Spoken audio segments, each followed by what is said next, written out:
Čau, Karlsson. Čau, medinieki. Es te tā domāju, man tagad tieši 4 gadi līdz leasings mašīnai beigsies. Jāsāk grabināt naudiņa pirmajai iemaksai. 4 gadi priekšā, varbūt jau tā būs elektromašīna, par ko jau man jāsāk domāt. Tā kā mums te tā labi sanācis, ka tev ir nedaudz pieredzes ar elektromašīnām. Šobrīd 120 kaut cik, un tūlīt jau būs 200 mašīnu pieredze. Varbūt parunājam. Parunājam, bet tu kā potenciālais elektromašīnas pircējs saki to 4 gadu leasingam, bet es domāju, tu tikai paņēmi leasingā kaut ko, vai ne? Pirms gada, jā. Tas ir mašīnas leasings, jā. Jauns un stulps un vēl nepazini mani, tāpēc arī paņēmu, vai ne? Bet labi, kāpēc tu, piemēram, padomāsim tā, pirms tā gada, kāpēc tu nopirki benzīnu kaut kādu? Mašīna ir benzīns, jā. Godīgi es gribētu dīzeli. Tāpēc, ka es redzu savu benzīnu patēriņu par jaunajām mašīnām, mazi motori, mazas emisijas un milzīgs degvielas patēriņš. Tad, man jau tas viss bija diezgan vienkārši. Man bija tāds budžets, kāds viņš bija, un tur vai nu ļoti jauks korejiešu benzīna auto, vai arī tāds pliks un nekāds elektroauto. Bet tā bija mana situācija. Skaidrs, ka elektroauto kļūst arvien pieejamāki, foršāki, interesantāki, un es sāku tos arvien vairāk novērtēt, jo ar Model 3 Performance es vēl nebiju izgāzis, kad es veicu savu izvēli. Model 3, ja? Jā. Un tā kā tā. Labi, kā tu, piemēram, es domāju, tas korejiešu benzīns vai kaut kāds vācu dīzels uz leasingu uz 5 gadiem par vidēju budžetu, noteikti ir tās vidējais, īstenībā, latviešu stāsts. Vidējais latviešu stāsts ir 14 gadus vecs dīzelis no ārzemēm. Tas ir vidējais mašīnas vecums, jā. Bet no jaunajām mašīnām, liekas, tas ir tāds pops, jā. Tas ir tas, ko ir visvieglāk atļauties. Bet cik, piemēram, brauc to mašīnu? Cik tu un šis vidēji jaunās mašīnas pircējs pērk? Es laikam nobrauc. Vidējais nobrauc 100,000 5 gados, 20 gadā tas ir tas standarta leasing termiņš, ko visi parasti ņem. Un tu arī pats arī 20 gadā nobrauc? Pagājuši gadu vairāk, citreiz mazāk, un pagājušais gads bija tāds foršs pay-off. Labi, skaties, tam vispār elektromašīnām. Pirmais jautājums jau ir, vai tev vispār vajag mašīnu? Īsumā jautājums, vai tev vajag mašīnu? Man, teiksim, tā ir draugi, kuriem ir jau bērni. Viņi saka, protams, ka Kristiāna, tad tev būs bērni sapratīs, un tad noteikti vajag mašīnu. Tur es neņemos spriest, bet ja tev nav bērni vai arī ģimenē ir vairākas mašīnas, vai tev vajag mašīnu? Ja tu nobrauc 20,000 kilometrus gadā, īstenībā jau tas tā pierādījies, ka, ja tu, piemēram, nobrauc varbūt līdz 800 līdz 1000 kilometriem mēnesī, tad tev vismaz mašīna nemaz vispār nav loģiski pirkt. Jo daudz lētāk ir karšērings kā tāds. Nerunāju tur par elektro vēl kaut ko. Bet, labi, tas besides the point. Ar elektromašīnām ir pavisam vienkārši, vai ne, elektromašīnas galvenais piedāvājums tev ir tas, ka katrs kilometrs ļoti lēts. Ar to pašu Teslu, piemēram. Teslas principā ir viss ekonomiskākās elektromašīnas, kas nav galīgi parastas un pavisam basic, kurās ir, teiksim, ekonomiskās mašīnas, kurās ir iekšā interesants features. Un tad, ja tu mājās, ja tu dzīvo privāti mājā, vispār tas ir no-brainers. Jo, ko tas nozīmē, tu vari lādēt kaut vai no rozetes, tev nevajag tur saules paneļus un vēl nezinu, ko tur nezinu, kādas kabeļas iekšā. Bet taisno iesprād rozetē šo mašīnu, viņi nakts laikā pilnībā uzlādējas un nobraukt ar vidēju elektromašīnu pašlaik var 300 līdz 350 kilometrus ar vienu uzlādi. Teiksim, no tādām Teslām ar lielāku bateriju, tu jau pat dažreiz ir 5 līdz 500 kilometri. Un arī jau citas elektromašīnas arī jau skrien pakaļ. Tajā brīdī tu būtībā 100 km, ja tu lādējies mājās, uz 100 km izmaksā 4 līdz 5 eiro. Tas ir tāds, ar 20 centiem par kilovatstundu. Ja mums mājās mēs daudz, es personīgi zinu, ka man laikam ir kaut 14 centi par kilovatstundu, tas tad būtu aptuveni 3-4 eiro par 100 kilometriem. Jā. Tā kā tas ir tas galvenais value proposition, vai ne? Bet vai tavuprāt par to vispār ir jēga domāt, jo mašīnas jau vispār ārprātīgi neloģiska lieta, un tu jau pareizi teici, ka pēc būtības mums jau viņas vispār pirkt nevajag. Visiem vidējiem cilvēkiem visdrīzāk izdevīgāk iznomāt, ka viņu vajag un nebojāt savu kredītu vēsturi un vispārējo ar līzingiem un tam līdzīgi. Sevi, jā. Jā, bet mēs jau tās mašīnas gribam, tāpēc, ka mums viņas vienkārši gribās. Un, man liekas, mēs jau varam arī nedaudz papļāpāt arī par ne tikai to, ka viņas ir izdevīgas, pie kā mēs noteikti varam atgriezties, bet vai viņas, tāds īstais jautājums, lai aizietu elektromašīnu, viens ir, ka viņi uzspiež ar likumiem, kas arī notiks un kas arī būs. Otrs, vai viņi ir gana seksīga, vai viņi ir gan inčīga, un viņas laikam tagad tādas tiešām sāk kļūt. Jā, viņas, tās sākumā tās elektromašīnas, ko ražoja pirmos gadus, viņas viss bija tādas, izskatās ļoti tādas, nūģīgas vai ne tādas nekādas, kaut kādas sci-fi, ļoti slikti sci-fi izpildījumā. Jā, viss 100,000 Tesla. Kas bija pirmā Tesla. Jā, tas bija tas ir tāds, jebkura biznesa vai ne, tāds biznesa cycle, tu sāc ar entuziastiem, kas tikai tev to maksā, un tad tu ražo jaunā, lētākas modeļus un tā. Bet, jā, protams, tagad ir visas tādas mašīnas, un ir visādas elektromašīnas, bet jautājums, vai elektromašīna ir seksīga. Tas jau, es domāju, ir katram cilvēkam. Man ir mazā lista, ar ko es esmu braucis. Man ir tikai 5 mašīnas, ko esmu braucis elektriskās. Pirmā bija e-trons Audi, ka viņš tikko parādījās. Tagad džips vai? Jā. Viņš nebija seksīgs. Viņš vienkārši tā kā Audi Q5, tikai drusku elektriskāks un mūsdienīgāks no visām pusēm. Renault Zoe. Noteikti nebija seksīgs. OG elektromašīna. Bet man viņš patika. Viņš bija šaurs. Man ar viņu bija jābrauc visu dienu pa pilsētu. Tas bija riktīgi forši. Viņi varēja visur cauri izbraukt. Bet skaidrs, ka savu dzīvību tajā mašīnai uzticēt negribas. Un tālāk tad ir 3 veidu Teslas. Vai parastā, 3. vai arī Model Y, vai arī 3. Performance. Un man kā cilvēkam, kas visu mūžu sapņo, ka tad, kad man būs viss atrisināts finansiāli, man būs 911. Porsche, izbraukt ar Tesla Model 3, kurai ir uzrāviens ātrāks un kurai maksā 2-3 reizes lētāk, laikam 3 reizes būtu precīzāk teikt. Tas bija tāds trieciens galvā, kad drusku tā kā sabira kaut kādas ilūzijas sapņi un iedomas un atnāca tāda saprašana, ka jā, īstenībā jaunā realitāte ir varbūt nedaudz savādāk, kā mēs iedomājamies, jo arī tādā pavisam vienkāršā mašīnā var ielikt 500 zirgspēkus un tās sajūtas viņas sniedz un reizē viņa ir praktiska un ikdienā nav viņa tik ļoti varbūt žēl, kā kaut kāda tiešām Porsche. Bet jā, tas jau arī vēl nav viss. Es saprotu, tu tagad esi testdraivos līdz ausīm. Jā, es līdz ausīm. Hyundai ir ārprātīgi interesanti. Hyundai Ioniq 5-6 man ļoti patīk. Pastāst par tiem. Tad es saprotu, vienkārši arī pielikt tavam sarakstam Hyundai Ioniq 5-6, Porsche Taycanu, Ford Mustang Mach-E, kas ir viņš. Okay. Viņi var arī nopirkt Latvijā? Jā, tagad var Citroen kaut kāda elektromašīna, kā viņai bija nosaukums. Ami ir tas maziņais kantainais. Tādu nevar Latvijā dabūt. Mēs tādu gribējām izbraukt, bet tādu nevar, jā. Un kas vēl? Dacia Spring, vai Dacia Spring, pareizāk sakot, super elektromašīna. Tur nekā iekšā nav, tur ir tikai rokas brēmas un abat parkings, bet viņi maksā ļoti maz. Un vēl kaut kādas pāris, bet kopumā ar tām elektromašīnām ir tā, Volkswagen ID3, ID4, Cupra Born. Diezgan garš tas saraksts, ko esmu izbraucis. Un tas kopējā situācija īstenībā ar elektromašīnām ir kāda. Ir kaut kādi daži mīti, varbūt es varu pastāstīt sākumā par mītiem, pirms par katru to mašīnu. Pirmais ir, ka joprojām cilvēki domā, ka ar viņām tur var nobraukt 70 km. Ja mums biznesā, kad mums uzņēmumā, kad klienti vēršās pie mums pirmo reizi, saka, hei, es gribētu elektromašīnu pamēģināt, es ar to Teslu varu līdz Bauskai un atpakaļ aizbraukt. Mēs sakām, hei, tu vari līdz Bauskai apakaļ 3 reizes vai 4 reizes aizbraukt, tikai tev nebūs problēma. Ok. Tas ir pirmais mīts, ka elektromašīnas sen jau vairs nav tā, ka viņas var 50 km nobraukt. Tas 10 gadus vecs mīts. No 20 līdz 80% tas range, saprotu, tagad uzlādājās. Jā, tas otrais mīts vai ne ir par uzlādes ātrumu. Ja tu brauc uz Liepāju un to vienreiz pa ceļam ir uz 10-15 minūtēm jāapstājās, tāpat tu aizies tolet un pa tolet palādē mašīnu, bet tajā pašā laikā tu vari braukt par 4 eiro 100 km, nevis varbūt par 20 vai 30. Es teiktu, ka ir vērts aizies tolet tām 10 minūtēm. Un tāpat gribēs apstāties. Trešais mīts ir par cenām. Vai ne, ka elektromašīna, tā taču ir kunga mašīna un kāpēc vispār, tas šausmīgi dārgi. Jā, protams, ja tu gribi pirkt 10 gadus vecu BMW, viņš viņam būs lētāks SSA. Bet, ja tu izvēlies jaunu mašīnu, tu vēlies pirkt jaunu vai arī jaunu mazlietotu mašīnu.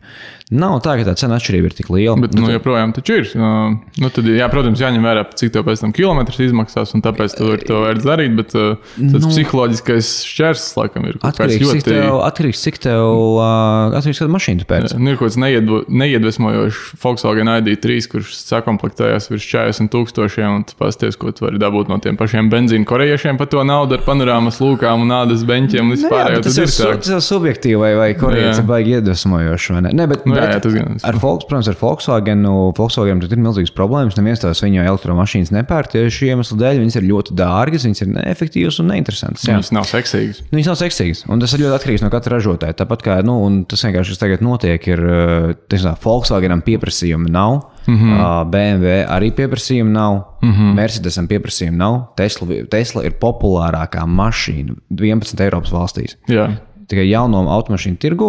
Un investori joprojām sūdzās. Un visi sūdzās un tā tālāk. Bet, ja mēs tādu populārākā, nevis elektromašīna, bet populārākā mašīna. Jā. Tā kā tas tur ir runa par izpildījumu. Ok, un vai tev ir izveidojies tā kā pa šo laiku tāds... Labi, viens ir pateikt, ka elektroauto dara pilnīgi visam, bet kurā tajā price range'ā, kurā mašīnu klasē elektromašīna šobrīd ir visloģiskākā? Vai tas ir pats lētākais gals, vai tādas vidējās klases mašīnas, vai tas ir prēmijums? Kur tev šobrīd šķiet visloģiskāk iegādāties mašīnu, kas ir elektriska? Es teiktu, ka elektromašīnu iegādāties ir loģiski, ja tu brauc salīdzinoši daudz. Bet kāds ir man tas skatījums? Ja tu nebrauc daudz, tad tev nav jēgas no mašīnas. Jā. Un ja tu brauc daudz, tad tev ir jēga no elektromašīnas.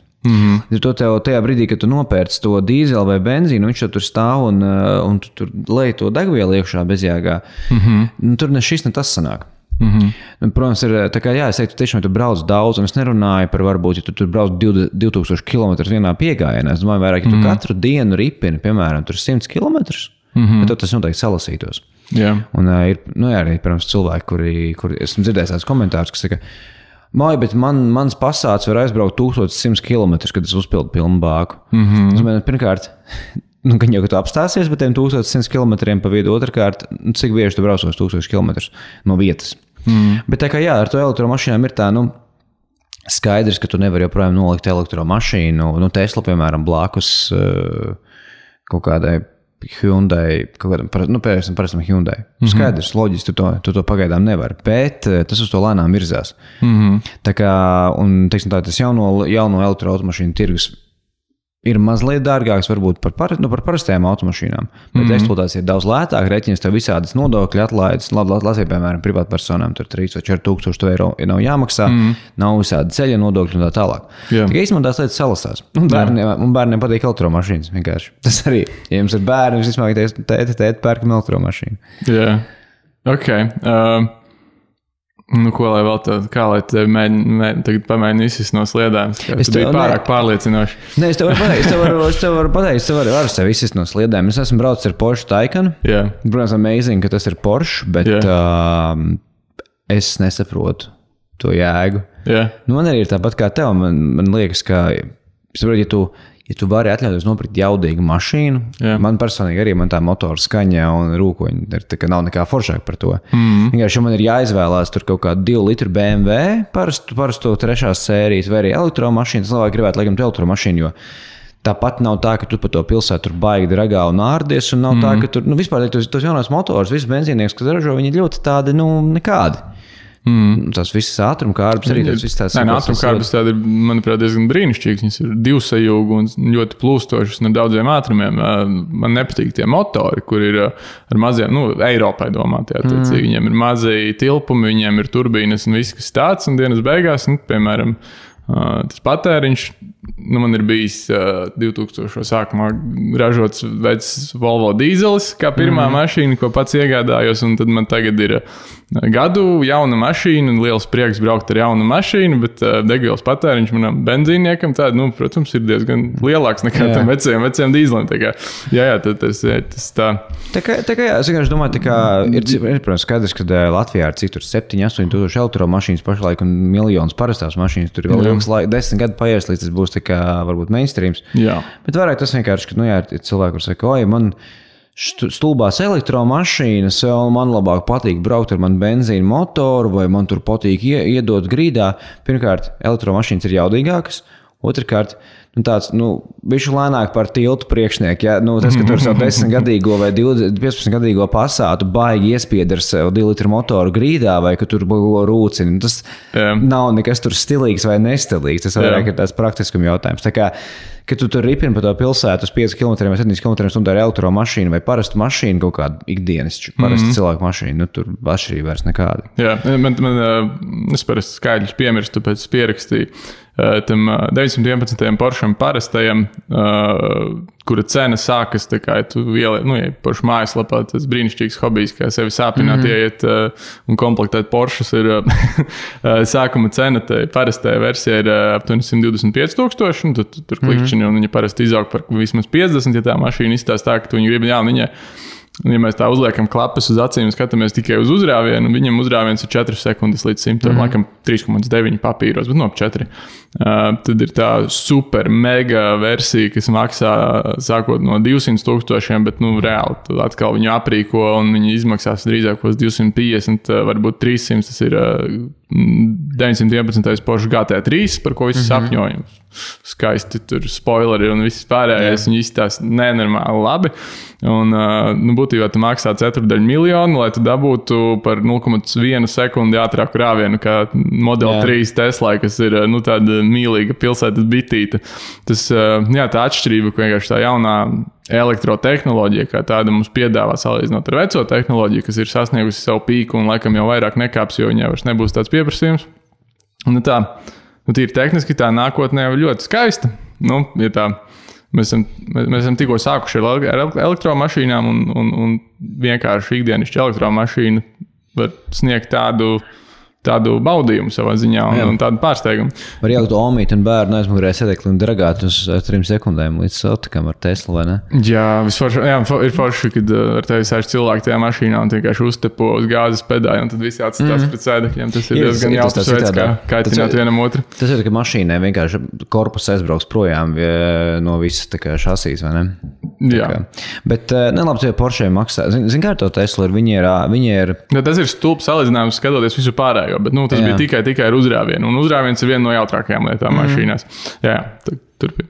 Jā, tas tāds ir. Protams, ka Porsche vai ne tu maksā par to, ka viņa ir pielpus pie ceļa. Tā kā Tesla tu nekad nevarētu pa trases braukt. Mēs esam biķerniekos ar to 500 zirgu pa Teslu braukuši. Viņi ir ātri, bet tev ir šausmīgi bail. Tu savi, ka vienkārši tā mašīna ir noldos no trases nost. Jā, tā ir parasti vieglā mašīna dienas beigās. Tur tu maksā arī 1000 papildus, jo viņa ir trases mašīna un tur ādas apdara iekšā un tāda labāka interjera. Bet jā, bez aizdēta skaidrs, ja tu samaksā 5 reizes vairāk, bet uzrāviens ir šos pats. Pastāst par tiem Ioniq Hyundaiiem, kas ir tur tāds riktīgs love and hate, man liekas, visiem, kas ierauga. Viens ir kaut kāds boksī, otrs ir super plūstoši, abi ir tādi futuristiski retro dizaini. Un, kā bija ar tām mašīnām braukt, jo par tām daudz fanu, un tas ir... Jā, man labi, Taycan mēs varbūt metam nost, jo tas ir cita klase vai ne, un tā tālāk, cik viņi tur 200,000 eiro maksā. Bet ja mēs skatāmies pārējām elektromašīnām, man Tesla ir top 1. Un top 2 man tiešām Hyundai Ioniq 6. Dizains patīk, nepatīk, tas varbūt ir subjektīvi, kā vienmēr katram. Bet tas, kas ir forši ar Hyundai elektromašīnām un Teslām, teiksim tā, visas tās mašīnas, kurās smiekāpis, piemēram, ID3 vai Cupra Born, kas vispār tā pati mašīna ir. Vai Volvo elektromašīna. Viņas visas ir paņemtas, teiksim tā, parastās benzīna versijas, ielikt iekšā ar bateriju, elektromotors un vienkārši aizvietotas detaļas, bet fundamentāli tā projām ir tā pati mašīna. Pie kā tas noved pie tā, ka viņi ļoti neefektīvi. Viņi patērē vairāk elektrības, vai arī viņai kaut kāda uzrāvi, teiksim tā performance nav tik laba un tā tālāk. Jā.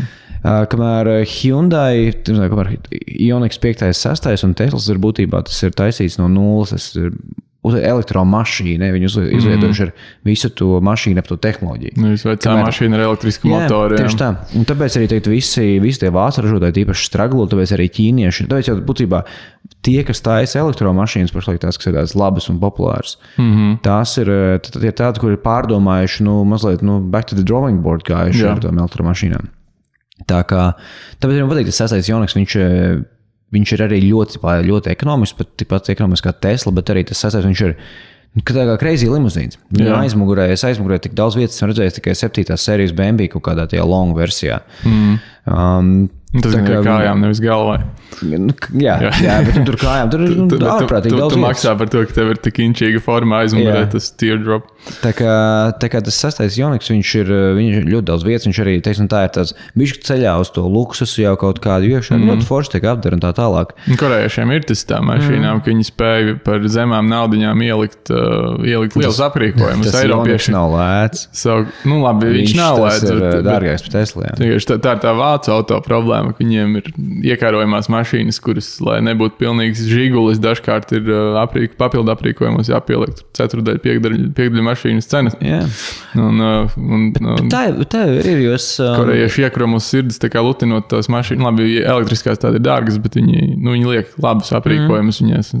Bet tā jau ir, jo tev, piemēram, kāds jaunais Audi A5. Tas braucis Boldrēvam. Jā. Vai arī tas BMW kabriolets, kas arī ir Boldrēvam. Jā, Tallinā pabrauc, bet ne kabriolets, viņiem bija kupa, arī tā pati mašīna. Tā pati mašīna, un kaut kas tur nav vienkārši. Nepārsteidz vispār, jā. Teiksim tā, tu vienkārši iespied gāzes, what is this? Jo viņi izskatās viņa nikna, bet īstenībā motors ir pilnīgi, tā kā maziņš iekšā tajā mašīnā. Un kaut kas tur vienkārši nav. Viņi tā kā vācieši, viņi arī ne tikai ir varbūt viņi zaudēja tajā elektroauto cīņā, bet viņi arī sāk bišķiņi zaudēt. Tieši tā, kā tu saki, ja tu nenokomplektēsi super dārgu, teiksim, tā tu interjeru un tā tālāk eksterjeru, tad tev nekas tur īsti nav no tā BMW vai Audi. Tā kā, jā, ja tu gribi braukt ar skaistu BMW vai Audi, kas ir jaudīgs, tad jau arī, nav tas dārgāk elektromašīna. Jā, tas būs dārgi, jā. Tur, protams, tā mašīnām ir cita kaut kāda savas kvalitātes faktori, bet ja tu ņem jaunu mašīnu, ņem līzingā un uz dažiem gadiem tie kvalitātes faktori vairāk interesēs otrreizējo tirgu, varbūt tur tās podziņas turpina ar lampiņu degt 10 gadus vai tam līdzīgi, tas tad mazāk svarīgi. Jā, bet runāt par to jauno platformu un to, ka interesantākais ir tas, ko ražo no nulītes, nevis, kur vienkārši iebāž elektromotorus. Tad te parādās jaunie interesantie Ķīnas autoražotāji, jo tu minēji, ka Tesla ir vairākās Eiropas valstīs tikai numur 1, kas liekas pārsteidzoši, bet ja paskatās 2022. Gada to sadalījumu pēc pārdotajām mašīnām, pirmajā vietā pēc brenda ir nevis Tesla, bet BYD no Ķīnas. Nē, pasaulē. Pasaulē. Tas tāpēc, ka noteikti lielākā Eiropā mašīna. Jau drīz kaut kas, tā tendence arī parādīsies. Tas nav ne Volkswagens, ne Seats, nezinu, ko amerikāņi, ne Tesla, jā, tas ir ķīnietis. Bet viņi noteikti ir numur 1 pasaulē, tāpēc, ka Ķīna ir lielākais autotirgus pasaulē. Jā, bet viņi arī nāks uz Eiropu, un viņiem tā mašīna būs konkurētspējīga, cik es paskatījos, viņa ir tikai ļoti līdzīga Teslai. Tikai lētāka un drusku dažās lietās pat labāka. Jā, es nešaubos vienkārši sakt, iet tā statistika vai ne, ka tas ir pasaulē numur 1, tāpēc, ka, teiksim, ja mēs Ķīnos, viņas nebūs pasaulē numur 1. Bet, kas ir galvenā problēma ar ķīniešiem? Tas jau nav nekāds noslēpums, ka Ķīnā visi uzņēmumi pieder komunistu partijai, tomēr pastarpināt vai tieši, vai arī viņi ir tiešā pakļautībā. Jā. Un, būtībā tu braukā ar BYD mašīnu pa Eiropas ielām, visu, ko tu filmē, visu, ko tā mašīna dzird un redz, viss nonāk pie komunistiem. Nevelcī tomēr gan... Eiropā tas arī bija Amerikā, Huawei, ka tika ierobežoti aizliegt laikam uz brīdi un tam līdzīgi. Jā, bet zin kā, vai tagad viņus laikam joprojām netirgo? Netirgo, jā. Bet mašīnām jau būs līdzīgs stāsts, tikai līdz tam jānotiek, kad sapirks un tad bet zin kā, ka tā nav konspirācija teorija, bet tas ir fakts, ka viņi to dara. Ķīnā Teslām nav atļauts braukt tuvumā valdības ēkām un kādiem armijas objektiem un tā tālāk, jo ķīnieši baidās, ka tā informācija, ko Tesla nofilmē un var ierakstīt, tiks izmantos amerikāņi. Līdz ar to, ja tu par to baidies, gan jau, ka tu pats arī to dari. Tu saproti, ko var izdarīt ar to mašīnu, jā. Bet tas ir interesanti. Un tas ir arī interesanti, jo senāk tas iepriekš pieminētais vecais dīzels, ar ko tu Volkswagen var nobraukt 1000 km no vietas un nedod Dievs ar automātu, jo manuālo vieglāk salabot un vēl visādāki tur veco laika paradumi. Tagad jaunie paradumi ir savādāki. Tagad gan, mūsu telefoniem un datoriem vajag, nevis tikai tev viņu vajag nopirkt, bet arī uzturēt, un tev vajag, lai tā uzturēšana ir pieejama un update ir pieejami. Līdzīgi ir arī ar automašīnām. Un automašīnām ir jau kaut kādi pirmais gadījums bijis, ko Ķīnas brands ir bankrotējis ar elektromašīnām, un visas daudzās foršās features, kas notiek caur aplikāciju, tā vienkārši parādās, ka ir notifikācijas, ka ir kļūda, un nevar lietot praktiski neko vairs ar to mašīnu. Tev jāmēģina viņu kaut kā fiziski atmūķēt vaļā un vienkārši izmantot braukšanu, ja viņš vispār tev ļaus. Nes kā būtu, ja notiktu tas Huawei scenārijs Eiropā vai Amerikā, ka mēs sapirktos to mašīnu, tā kā ļoti daudz, un tad pateikt, ka būs embargo, un ka mēs vairs nedrīkstēsim tādas pirkt, un Ķīna pateikt, un labi, mēs pārstāsim uzturēt sistēmas, un tad visās sapirktās Eiropas mašīnas varētu būt bez updatiem un stāvošas. Tas būtu stulbi, bet tas ir iespējams. Tas ir īstenībā ļoti iespējams. Tā nebija iedomājies, jā. Good point. Tas jau var notikt arī, uz to jau arī pasauli iet, vai ne, kad tās mašīnas tomēr nav gluži stand-alone, vai ne, viņas ir tomēr pieslēgas kaut kam visu laiku. Bet, zin kā, vienkārši, bet runājot tomēr, uz ko tā, diemžēl vai par laimi, kā kurš cilvēks to teiks, viens teiks, dīzeļgalvs teiks, man joprojām patīk mans manuālais Passats, nākamais teiks, viņam patīk viņa 2 litru BMW, 20 gadus vecais. Bet, uz ko tā pasauli iet ir tā? Es ar Teslu braukāju kopš, jau 2 gadi riņķī drīz būs. Pusotrs gads kaut kāds nav svarīgi. Un, zini, kas uz ielas masveidā, labi, tagad Rīga jau izmēr pilna ar Teslām, bet kas masveidā pirmo gadu atskatījās un teica, uz to mašīnu un tā kā skatījās lielām acīm un, jā. Kad domā, kas atskatījās pirmo gadu visu laiku? Man jau liekas, ka jaunieši, jo mumble repa scēnā ļoti ātri vecos Mercedesus un G-klases samainīja baltās Teslas un tam līdzīgi, kas tika apdziedātas un rādītas video klipos. 100% 10-gadīgi puikas. Tēt, paskaties, ir kur Tesla. Visur Antonijas ielā, Purciema vidū, Kuldīgā, Liepājā, Siguldā. Visur ir tēt, paskaties, ir kur Tesla. Ir tie paši, kas klausās to repčiku, bet viņiem neļauj. Tieši tā. Un viss, un tur ir Teslai ir klienti vēl jau uz nākamajiem 10 gadiem. Jā. Un tur ir 10-gadīgi, 12-gadīgi. Tu padomā, iekšā ir spēlītes un tā tālāk.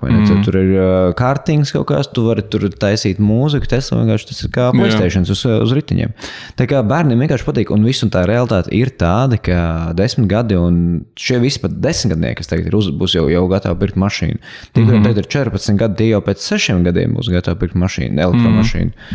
Tā kā kāds teiks, tur ka ir labi, kāds teiks, ka ir slikti, ka tas ir garlaicīgi, negarlaicīgi, bet tas vienkārši notiek. Un, tas arī sauc atmiņā to, ka, ja sūdzās par Teslām, parasti sūdzās par to uzbūvēšanas kvalitāti, ka tur ir virsbūvēja lielākas spraugas un šis tas nav kā vajag.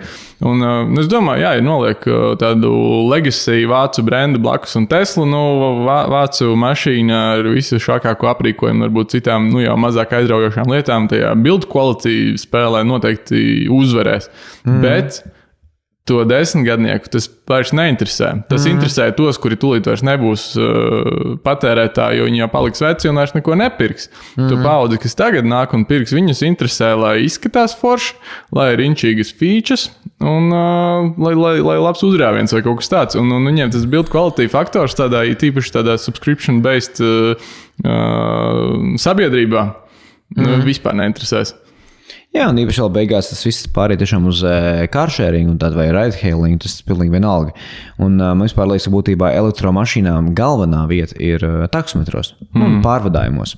Tāpēc, ka tiešām, ja tu dzenā to mašīnu visu dienu, tad tas ir no-brainers, ka tev ir daudz lētāk degvielas ziņā. Bet, kas vēl interesē, protams, kāpēc tas uz to iet, tāpēc, ka jaunā paudze visi uztraucās par vidi, par vides piesārņojumu, par klimatu pārmaiņām. Par ko mēs tagad varētu daudz pacīkstāties. Es tev tūlīt došu piespēli, bet, būtībā, tas nav, teiksim, ja tu brauc garāžā iekšā, atpakaļ gaitā, izplūds gāzes garāžā nenonāk. Tas svaigāks gaiss, vai ne? Ja pilsēta vidē visas mašīnas ir elektromašīnas, atkal viņas pirmkārt nepiesārņo gaisu pilsētu vidē. Jā. Otrakārt, man liekas, tas ir tikpat svarīgi skaņas piesārņojums.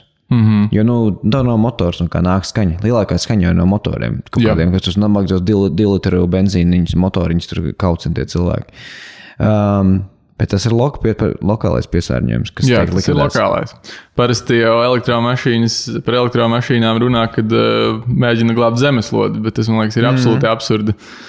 No daudziem faktoriem šobrīd, bet pilsētas ziņā tā kā brīnišķīgi. Esmu tā kā pilnīgi par, cik bieži sastrēgumos sēžot, vienkārši nāk pat ar klimata kontrolē vai tajā sistēmā ieslēgtu iekšā to gaisa cirkulāciju. Tev nāk iekšā tie kaut kādi priekšā mašīnas izplūdes gāzes, kurai ir tas filtrs, cieto daļiņu izgriezt un visu to laiž ārā pilsētā.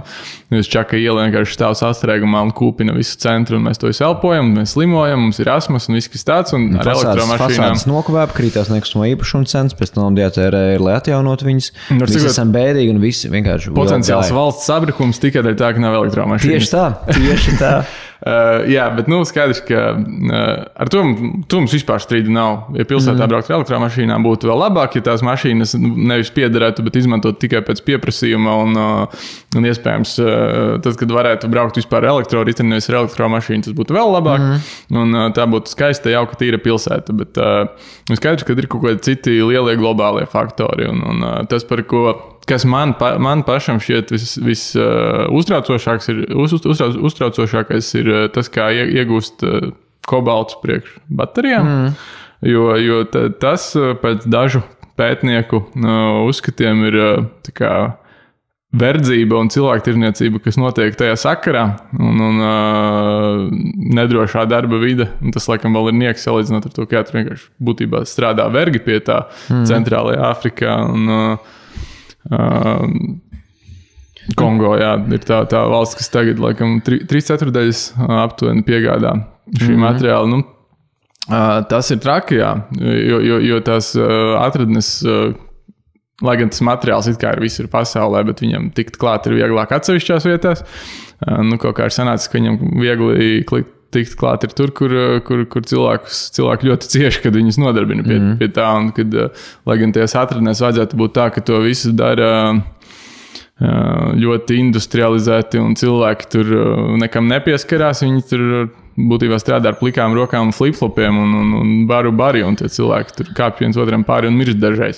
Rēķinies arī, ka kobalts vispār laikam ir mazliet bez radioaktīvs tajā iegūst formā. Jā, viņam nedrīkst tā pieskarties, viņi ar plikām rokām. Nes radioaktīvs vienkārši viņš ir ļoti kaitīgs veselībai. Jā, plikām rokām to aiztiec, jā. Jā, tā ir. Tas ir milzīgākā problēma, īsmā ar elektromašīnām tur. Labi tur teikt, ka litija raktuves kaut ko piesārņo, tāds, tas ir lokāls piesārņojums, mēs ļoti daudz ko nodarbojamies ar lokālu piesārņojumu. Ja mēs varam nodarboties ar lokālu piesārņojumu, lai tur visur citur būtu labi, tā ir ar visu. Tā tiešām ir ar visu. Bet par kobaltu, jā, tas tur ir diezgan problemātisks. Bet es teiktu tā, tā tēma, protams, tagad ir tas galvenais jājam zirdiņš visiem, kas ir pret elektroauto. Paskat, kā tur cilvēki mirst un viņi tiek indēti. Tur jau nebūt par un pret. Tas jau nav tikai ar elektromašīnām. Tas tā ir jau bijis jau 10 gadu. Tāpēc, ka kobalts jau ir visās baterijās. Jā. Ja tev ir telefons, tas tikpat vēl līdzvērīgāks nekā tas varbūt viena elektroauto īpašnieks. Jā. Tādā ziņā, ka telefonu datori jau daudz vairāk izmantojuši kobaltu nekā Tesla. Teslas tur izmanto baterijas. Elektromašīnām tās baterijas ir milzīgas, un elektromašīnu tirgus šobrīd ļoti strauji augoši. Viņas nāk ar to, ka viņas glābj pasauli, bet tajā pašā laikā viņas vienkārši iznīcina 10,000 cilvēku dzīves. Jā, bet vienkārši tīri proporcionāli. Man nav tā statistika, varbūt tu esi redzējis, tu man saki, bet, man liekas, ka pašlaik kobalts ne elektroauto baterijās ir daudzreiz lielākā apmērā nekā elektroauto baterijās. Nu jā, kopā, protams. Tas ir tas jaunais pieprasījums, papildus, kas nāk iekšā. Tas ir jārisina, tā ir milzīga problēma. Tas skaidrs, ka cilvēki mirst, tas nav labi. Jautājums, protams, kāpēc, vai pie tā ir vainīgs, piemēram, elektroauto ražotājs vai baterijas ražotājs, vai tas ir lokāla problēma, kaut kāda korupcijas un tā tālāk. Es nezinu. Es zinu, ka es esmu to skats redzējis diezgan drausmīgi. Jā, un ir arī Dienvidamerikā milzīgas Liti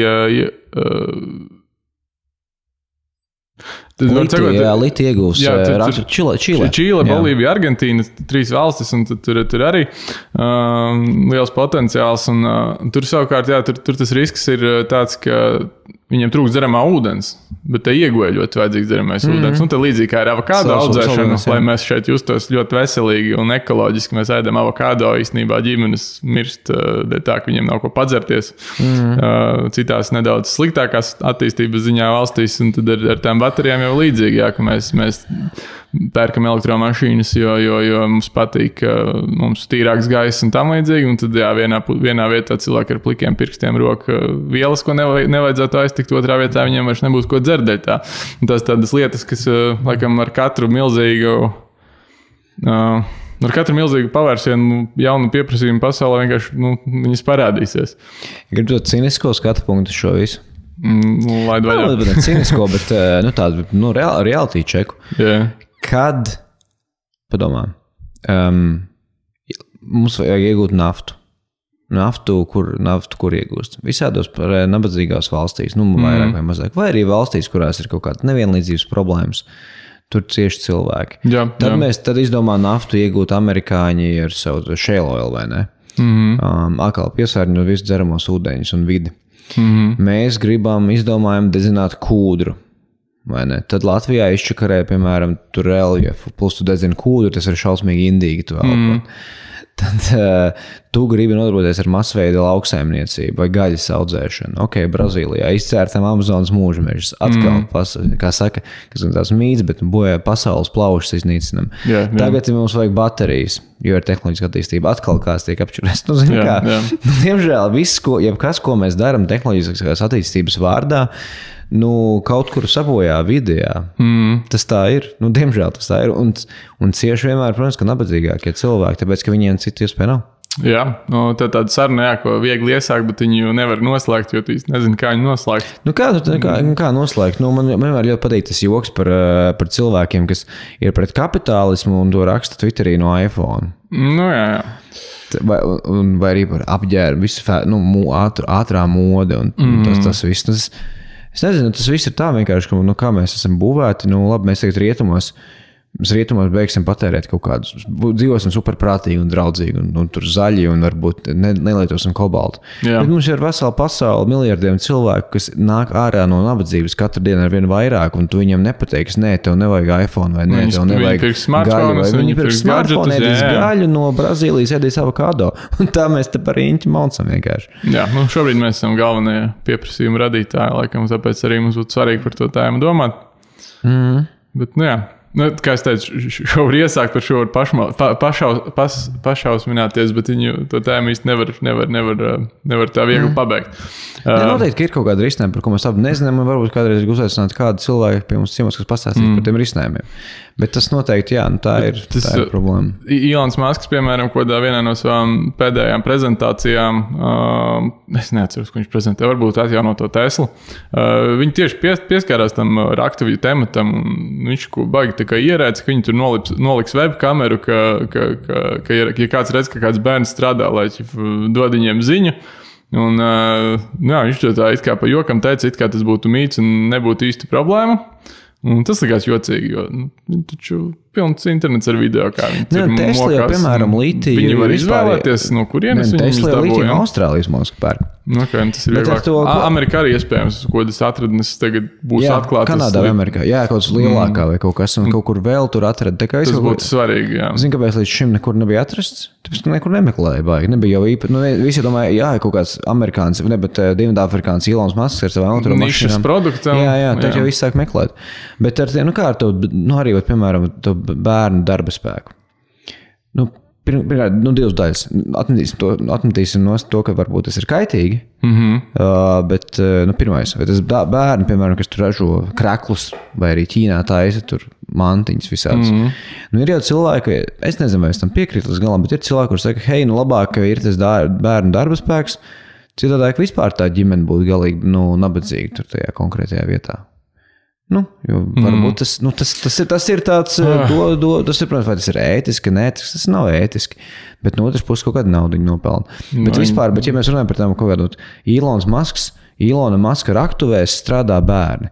Tā jau nav, ka Ilons Masks aiziet briesmonas Kongo džungļos, paņem mazu bērnu, pieliek pie darba. Tie ir vietējā problēma, ka viņi bērnus nodarbina. Tas būtu Kongo Demokrātiskās republikas. Jā, tas labs nosaukums. Viņi ir zemākais demokrātijas indeks pasaulē visām valstīm. Bet tā ir viņu pašu problēma sabiedrības vai komunas, ka viņu bērniem liek iet un rakt kaut ko no zemes ārā, nevis kaut kādu uzņēmēja vainu. Jā, tas... Kāpēc mēs esam pietiekoši aware, lai saprastu, ka pieprasījums to visu rada, to kustību, un līdz ar to mēs vēršamies pie galvenā cilvēka, ko mēs šeit varam sasniegt, tā kā, nezinu, mūsu pusē, no kā mēs to pērkam, un tad jā, mēs reizē paši veidojam to pieprasījumu, un reizē sūdzamies un prasam, hei, kā tu tur ir, un kā tu tur ir. Un skaidrs, ka viņš jau... Atbildības novēršana no sevis. Pat īstenībā. Tehniski mums vienkārši nevajadzētu pirkt to mašīnu, kamēr mēs nejūtamies ētiski pārliecināti. Nepērst to telefonu, jā, tur visi grib iPhones, bet to, ka Ķīnā rūpnīcā ir apkārt. Ap rūpnīcām ir tīkli, lai pašnāvībā. Neviens neizraisīt, nelikt pašnāvībā, tas jau neinteresē. Ka visi jau ir, visi ir tā kā baigie varoņi, līdz viņiem ir jābalso ar savu maciņu un savu komfortu. Jā.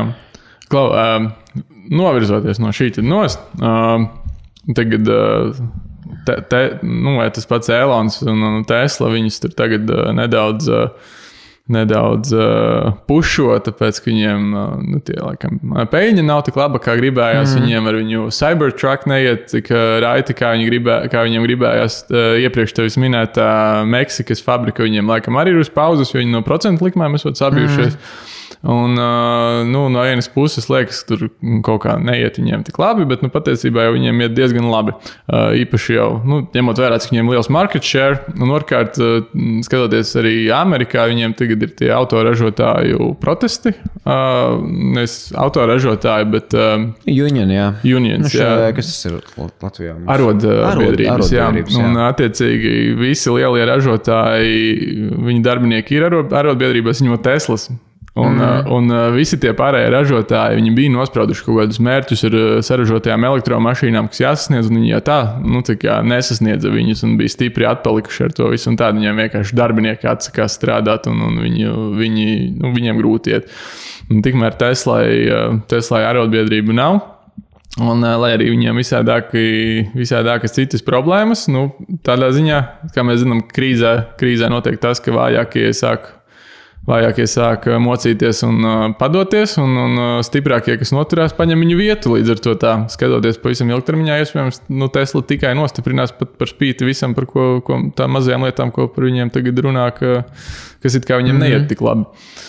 Viņiem, skatot tām vai daudz tēmas, ko pacēla, tām arotbiedrībām ir kā, es līdz galam nesaprotu to visu, viņi to padarījuši. Viņi nobijušies no AI, viņi ir nobijušies no robotizētajām līnijām, no visa viņi nobijušies. Tu zini to prikolu ar Stellantis?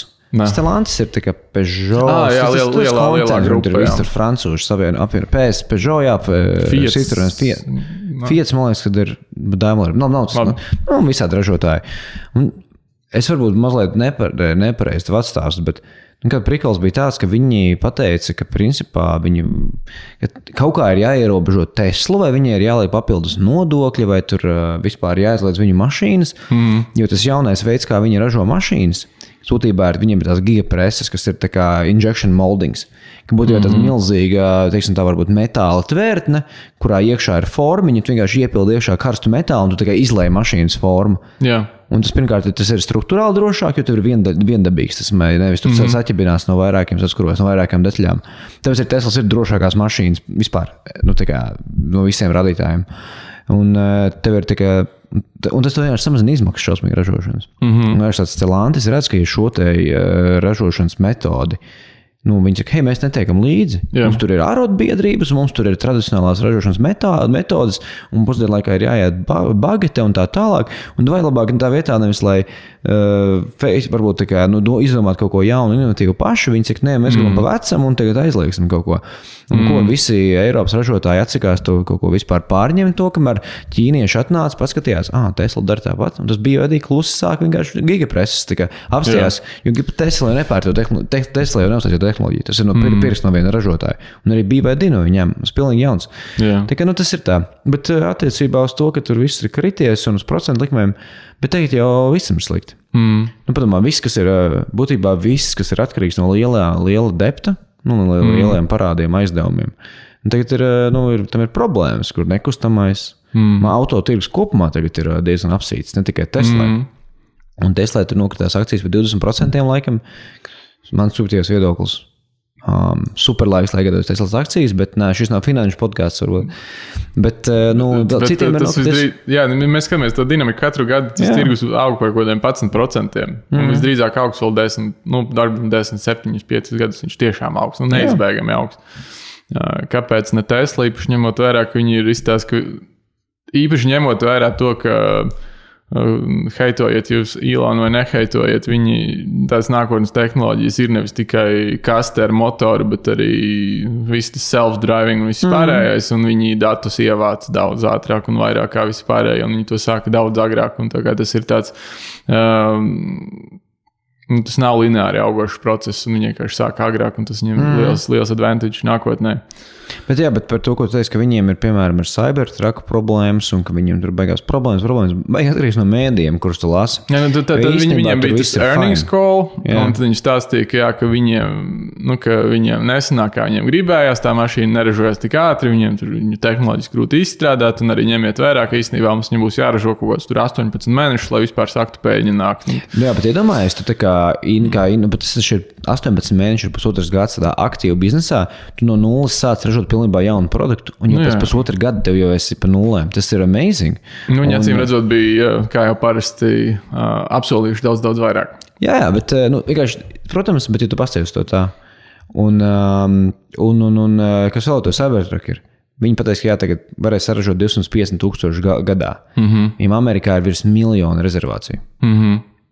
Tā kā kaut kā tā. Rezervācija ir $100 un atceļam. Viņas ir tādas joka rezervācijas, kas vairāk bija investoru pārliecināšanai. Cik es saprotu, nav tā, ka jūs baigi atceļās. Bet es viņu arī ļoti gribētu. Es ļoti gribētu. Tik raicīgi mašīna. Man patīk jocīgas mašīnas.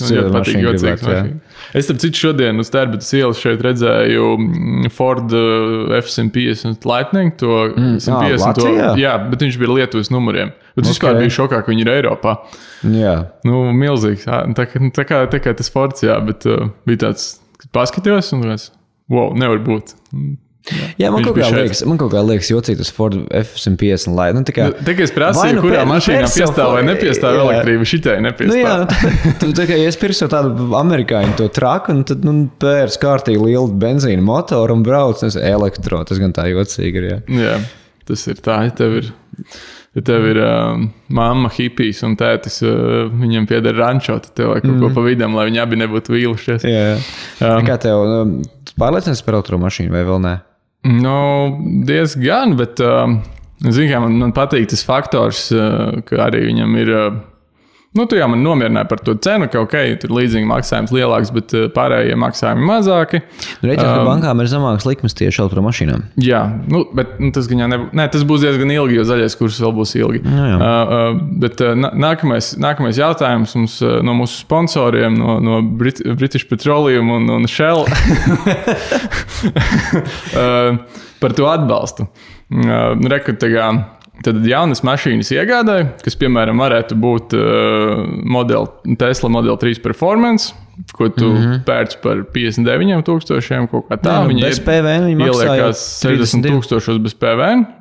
To kaut ko baigi. Performance nav 60, kā? Varbūt pilnībā jauna, bet... Jauna, jā. Tas ir jauna mašīna atbalsts. Labi. Attiecīgi, ja es esmu nonācis līdz tam līmenim, kad esmu tik bagāts, lai es varētu nopirkt tādu mašīnu un baudīt 3,3 sekundžu uzrāvienu līdz 100, tad es varu iegūt 4,5 valsts atbalstu šai mašīnai. Ko tas nozīmē? Latvijā vidēja alga ir 1525 eiro pirms nodokļiem kaut kad tagad pirms mēneša. Tas nozīmē, ka tāds cilvēks uz rokas dabū 1113 un iedzīvotāju ienākumu nodoklī, tieši šajā nodoklī viņš samaksā nedaudz virs 250 eiro. Tas nozīmē, ka viens normāls latvietis rukā 18 mēnešus, lai es savai Teslai dabūtu tā kā atlaidi. Jā. Ko tu domā par šo visu? Jo no vienas puses saprotu, ka mums ir jāmotivē un jāatjauno tas valsts autoparks, lai ir zemāks CO2 un viss pārējais. Bet vai šis viss nav kaut kā nedaudz neētiski? Zini kā, ja tu pieņem, ka vienam latvietim idejām ir jārukā, tas nozīmē, ka tu vari uzlikt uz ielām tur gandrīz 2 miljonus elektromašīnu. Labi mazāk, ja tu esi darba spējīgi, ja tur 800,000. Neaizmirsīsim, ka vēl citas funkcijas par to ienākumu nodokli jāsadz valstī. Kā to skatās? No vienas puses... Neaizmirsīsim, ka šis no mūsu sponsoriem jautājumi. Ja no sponsoriem, tad protams, ka ārprāts. Bet katram latvietim par 10 litriem dīzeļa par veltu, vai ne? Bet, no vienas puses, jā. No vienas puses, jā. Latvija vispār ir atžgārna pašlaik.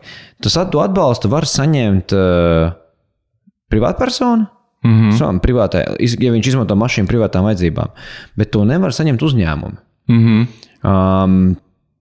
Kā tas ir visur citur Eiropā. Es nezinu vienu valstu Eiropas Savienībā, kurā tā nav. Un vienkārši tajā brīdī, jaunās mašīnas bieži pērk uz uzņēmumiem. Tā kā realitāte. Bet varbūt tas ir darba vajadzībām, varbūt tas ir, lai kaut ko pārvadātu. Jebkurš uzņēmums tiešām, ja viņš to izmanto kaut kādām darba vajadzībām, viņš skatās, vai viņam tā elektromašīna ir izdevīgāka. Un ja tu redz, ka tev darbinieks daudz brauc, tu varbūt paņemsi elektromašīnu. Ko tas nozīmē? Tas nozīmē, ka precēns cenas būs zemāks, jo izmaksas samazinās. Tur vēl tu vari teikt, ka kaut kādu loģiku var savilkt. Bet tajā pašā laikā Latvijā tas ir tikai privātpersonām, un tu vari teikt, sanāk, nabagie sponsorē bagātajiem elektromašīnas.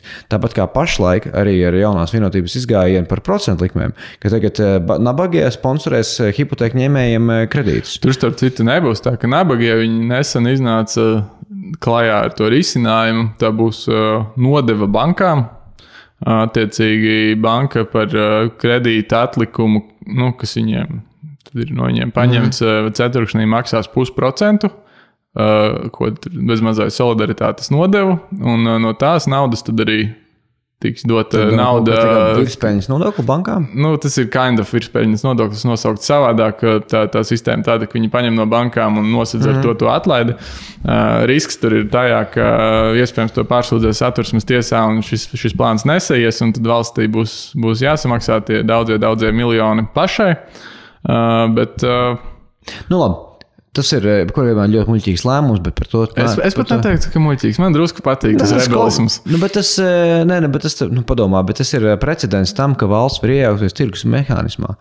Es teiktu, nespār... Ja mums būtu 3 vietas, mums būtu viena Skandināva, viena Vācu, 2 Latvijas bankas, es arī būtu dusmīgs, bet mums tā bankas cena ir tāda, ka, man liekas, viņi var drusku pakustināt, jo mēs esam 3 valstis, kur mums ir bijušas augstākās procentu likmes hipotekārajiem Baltijas valstis, tā kā Eiropas līmenī. Ļoti augstas likmes. Un, ja kaut kā brīvais tirgus nav noteicis, varbūt ir jāpakrata arī politiski. Bet es pat to neredzu kā tādu šīs situācijas risinājumu. Vienkārši prieks redzēt, ka beidzot parādās kaut kāds mugurkauls un idejas. Jā, bet bet apsties teikt arī, piemēram, par pārtikas mazumtirdzniecību. Es, piemēram, personīgi esmu beidzis pirkt, cenšos, neesmu beidzis, bet tagad cenšos maksimāli samazināt to, cik es daudz pārtika pērku Rimī vai Maksimā. Un kaut kur pa taisno, vai arī no laukiem pasūtam un tā tālāk. Forši, daži tu var tur, tas pat nav beigās dārgāk, dažreiz varbūt tas ir dārgāk, dažiem nav tur lauku. Tas paņem mazliet, bet tas nepaņem tik daudz vairāk laika. Okay. Un es, piemēram, tiešām gribētu labāk to skatu, kur tu vari iet pa Tērba cielu šeit, vai ne, un tev ir tur maiznīca un kaut kas nākamais, un piena veikals tā tālāk, tik old skolā. Tas ļoti forši, tu uzreiz pēc no cilvēku, bez starpniekiem. Jā. Un man tiešām besīja, ka Rimī ir tāda milzīga uzcenojuma. Visi šie Maksimas un Rimī izgāja vienkārši vietējos ražotājs izstums no tirgus, un viņi vienkārši bankrotēs, jo viņiem tur ir nenormāli norēķināšanās, tie visi termiņi tālāk. Bet, iedomājies, ka valsts ienāktu un teiktu Rimī, Jūs maizi nedrīkstat tirgot par vairāk kā tur, nezinu, cik tur, 80 centiem klaipā. Par procentiem runāt, es atļaušos visus novirzīt uz podcastu uz Zaļžbai Kivīri ielas, tad jums ir iznākusi jauna epizode, kur mēs gandrīz stundu runājam tieši par šo jautājumu. Kur sērija tā ir? Es arī noklausīšos. 13. 13. Nu, pat jaunākā, jā. Labi. Šobrīd. Un, jā, mēs tur šo riktīgi izcilējam. Tur es izlaidu ārā visu savu populistisko dabu un visu pārējo. Jo parasti man ir tāds ļoti kapitalistisks noskaņojums. Bet, kaut kā Eiropas mērogā liekas, ka mums ir drusku vairāk jāpakaslo ar netradicionālām metodēm, jo mēs pārāk atpaliekam. Bet labi. Bet ar mašīnām, kas procentos ar mašīnām? Es te pārtraucu un mēs sākām par... Mēs runājam. mēs sākām par hipotekārajiem, tad par maksimām un rimī, bet mēs pirms tam runājām par kredītiem un automašīnām. Par to var godīgi cilvēki, vai ir šie atbalsts? Atbalsts, jā, un ka uzņēmumiem nav. Jā, bet mēs runājam par negodīgo pusi, bet no otras puses godīgo. Tie cilvēki, kur tu elektromašīnu... Protams, muļķīgi, tas ir dienas beigās pilnīgi muļķīgi, jo tas cilvēks, kurš to elektromašīnu var atļauties, viņam visticamāk tā subsīdija, daļēji tikai viņu nosvers vienā vai otrā pusē. Viņš tāpat tomēr visticamāk viņu nopirks, viņš ļoti grib. Jo, kas te ir tā turīgākā daļa. Bet tajā pašā laikā šī turīgākā sabiedrības daļa tomēr maksā vairāk nodokļus, vai veido uzņēmums, kas maksā nodokļus. Jā. Ir ļoti forši rēķināt iedzīvot ieņēmumu nodokli no mazākajām algām nekā no tām lielajām, ko maksā tie, kas pirks to mašīnu. Jā, un tajā brīdī padomā, ka, kāpēc, piemēram, tas ir tāds varbūt antipopulistisks izteiciens, vai kas tas būtu, bet kāpēc Purciemā pagalmi ir labāk saremontēti nekā Rīgas centrā ielas? No subjektīvās pieredzes man ir pilnīgi savādāka situācija padomā, bet turpini domu. Piemēram, ja tu... Es neesmu saskaitījis, cik kuras ielas ir salabotas, bet, piemēram, Rīgas centrā ļoti, piemēram, Antonijas iela, Baznīcas iela, skolas iela, tur ir bedres, tur kaut kādas nesakārtotas viss ir. Piemēram, brauc uz Bolderē, tur ir atjaunots ceļš, tur veloceliņš ir no Imants līdz Bolderājiem. Ir viss kaut kāda iekšpagalma, tomēr Ušakovs salāk tur remontē iekšpagalmas, tur Ušakovs, tas viss slikti, bet jā. Līdz ar to, tas viss pēc šī tajā tēmā, ja tu maksā vairāk tos nodokļus, kāpēc tev dažreiz, nevar tu, izņemt, tu tev reizi 5 gados 4000 cashbacks, jā, par to tik elektromašīnu nopirkt. Un tā otra lieta, tas jau nav, tas it kā ir cashbacks, bet tas nav cashbacks, jo tur, pirmkārt, nauda, tur ir ko interesanti, jo turpat nav tā, ka tas jau netiek ņemts no budžeta. Tas nāk no kaut kāda Eiropas budžeta īstenībā. Okay. Un tas nav tā, ka tas ir no tantiņas Purciem kabatas. Tas nāk no kaut kādas tantiņas Itālijā kabatas, bet no Latvijas mērā. Tās sekas ir nevis tas, ka mēs ņemam no saviem cilvēkiem un dodam bagātajiem, bet tas, ka mēs ņemam no Eiropas un uzņemamies ļoti lielas saistības nākotnē nodrošināt visus klimata mērķus. Jā, bet, zini, kā tie klimata mērķi, tā bišķiņ daži tādi muļķīgi, tas bišķiņ ir tā muļķīgi, kāds tiek darīts, manuprāt, bet, tas tāpat visu to anyways dara, jā. Jā, te ir, man liekas, man liekas, mēs jau mūsu podkastos esam par to runājuši, ka vismaz savstarpēji noteikti, ka cik daudzreiz vieglāk būtu, ja mēs runātu par piesārņojumu, nevis par ekoloģiju, tad visi būtu vienā komandā un viss būtu labi un nebūtu strīdēšanās par bezjēdzīgām lietām. Tu, man liekas, ekoloģija ir piesārņojusi. Tu domā par kaut kādu klimata pārmaiņām un vienkārši vides piesārņošanu. Jā, mēs nepiesārņosim vidu, visdrīzāk tas nāks par labu arī klimata pārmaiņām. Vienkārši vienojamies vispirms par to.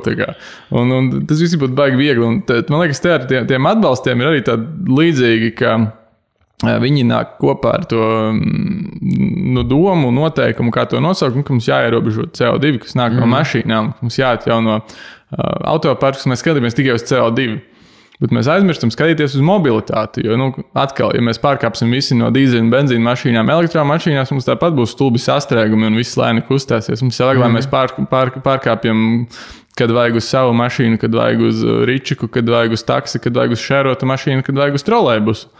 Un līdz ar to, ja domāju, cik jauki būtu, ja tas atbalsts būtu ne tikai, ja mēs uz to skatītos kā uz mobilitāti, tā skaitā uz mobilitātes risinājumu, nevis CO2 ierobežošanas risinājumu, kas lielākajai daļai mums noteikti ir tumša bilde un nesaprotama tēma. Ja mēs dotu arī atbalstu elektroritiņiem, bērnu vedāšanas tiem ričukiem ar piekabēm un visiem pārējiem. Tas arī būtu jauki. man liekas, kopumā īstenībā tā atbalsta. Tas tāpat kā daudz man nepiekritīs, bet vēja ģeneratori.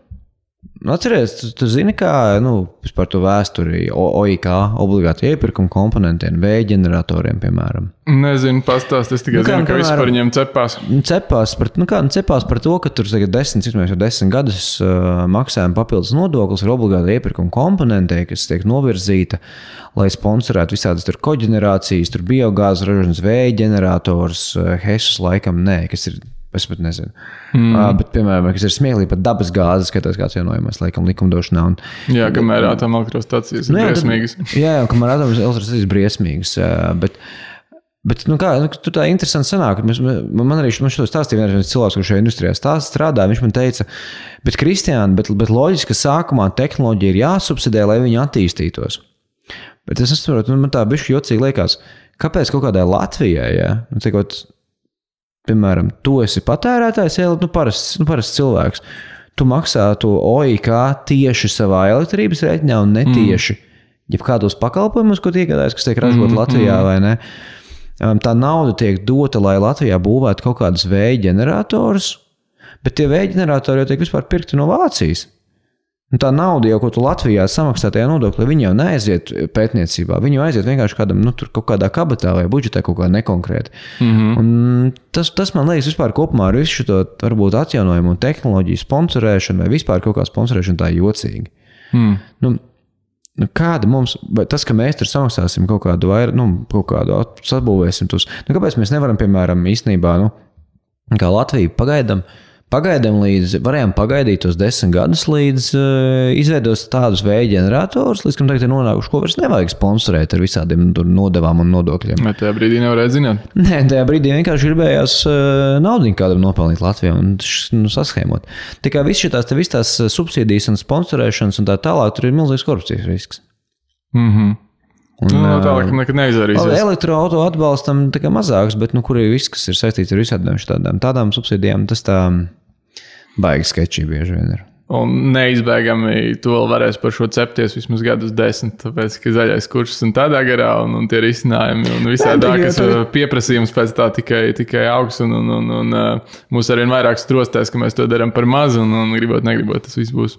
Nē, to visu var darīt un to visu var darīt. Parādīsies jauni veidi, kā ražot enerģiju un viņi būs savā pirmajā fāzē un viņus mēs arī pirksim. Nē, to visu var izdarīt pareizi un nepareizi un vienkārši mūsu gadījumā kaut kas tur nešķimē. Kā teikt, arī padomā nākamais veids, kā to nodarboties, tas ir sadals tīklu uzkurķīja ampēru mākslu. Tu vis, ka pēkšņi kaut kas tur ir jāremontē, viņi nezināja to 20 gadus. Elektrības rēķins saņēma vairāk lielāku daļu sastāda tā jaudas uzturēšanas pēc elektrību. Okay. Tā kā tā. Bet nebeigsim uz sliktas nots. Mēs varam pabeigt uz labas nots. Mums būtībā tad rezumējot, pirmkārt, man liekas, būtu brīnišķīgi, ja latvieši ļoti daudz inovētu un virzītu naudu inovācijām, lai nabaga cilvēkiem Kongo nebūtu ar pirkstiem jārok indīgas vielas, bet lai mēs uzsintizētu kaut kādu jaunu bateriju un izglābtu pasauli. Šautot Rīgas Tehniskajā universitātē. Jā, un LU un visiem pārējiem. Īzi izdarāms. Vajag tikai vienu tādu momentu. Elektromašīnas tātad... Viņas būs savādākas, viņas ir savādākas, bet jaunais pircējs ir absolūti savādāks. Tā ir cita pasaule, un tā nav slikta pasaule, bet tā ir savādāka pasaule. Tad elektromašīnās pārsēžoties, mēs nekādas mobilitātes jautājumus neatrisināsim, bet gaiss gan būs svaigāks, un tas ir inčīgi. Kas vēl tāds rezumē? Jā, es domāju, kopumā nevajag būt maksimālistam vienā vai otrā virzienā. Tā kā, ja tu saki, nevajag būt aizstulbās elektromašīnas, viņas vispār ar viņām brauc visādi viņi un viņas nekur nevar aizbraukt. Tā tāda ļoti tumsonīga attieksme pret pasauli. Pamēģini izbrauc, patiks, nepatiks, bet, dienas beigās mašīna, tā ir mašīna, un ja viņi tev patīk ar viņu braukt, tad viss ir forši. Jā, man, kad es piepildu pilnu bāku vai benzīnu mašīnai, man rāda, viņa ir maza bāka un diezgan liels patēriņš priekš maz jaudas, un mans parasti tas, ko man rāda, kas var norokot 600 km. Long range Tesla ir... 450, 500. Nav milzīga atšķirība. Un daudz lētāk. Un arī cik bieži tu nobrauks 600 km, jā. Tieši tā, tā kā... Tā kā rezumē ir tāds, elektromašīnas ir foršas, arī jaudīgas benzīna mašīnas ir foršas. Nevajag tikai aiziet galējībās, strīdēties ne par ko, vienkārši izbaudīt labāko, kas piedāvājumā. Un es vēl atļaušos pareklamēt tevi, tāpēc, ka pagājušajā nedēļā, kad es izgāzu pirmo reizi ar Performance Teslu, tā bija brīnišķīga sajūta, un tas, ka vienkārši var Rīgas ielā paņemt to Performance Teslu, samaksāt, es nezinu, pietiek būtībā ar 10 eiro, lai tu sajusti to, cik tā mašīna forši iet. Protams, dariet to tur, kur nepārkāpjot ātrumu un nevajag pilsētas centrā, bet izbrauciet ārā un nav jau jābrauc uz 150, tu vari no 0 līdz 100 to izrāvienu izbaudīt uz tukšu šosejas un tiem, kas ir ļoti skeptiski par elektromašīnām, izdariet vienreiz šo, un tad vēlreiz pārdomājiet. Un, ja joprojām ir šaubas, tad tās var būt labas šaubas. Mums vai vārds no mūsu šīs epizodes nobeidzošā galvenā sponsora blakus BP un Shellam no OX Drive. Tātad tas, ko Medinieks jau pieminēja, tad OX Drive ir elektroauto, pagaidām Tesla koplietošanas platforma Rīgā. Tā kā viena aplikācija ar pāris klikšķiem, jebkurš var braukt no rīta uz darbu ar Teslu. Ir dažādas Teslas, lielas, mazas, jaudīgas, mazāk jaudīgas, braucot uz darbu, uz tikšanos vai arī brīvdienās pie vecmāmiņas. Tieši tā. Un tad jau tiekamies nākamreiz. Jā, paldies tev, prieks tev redzēt.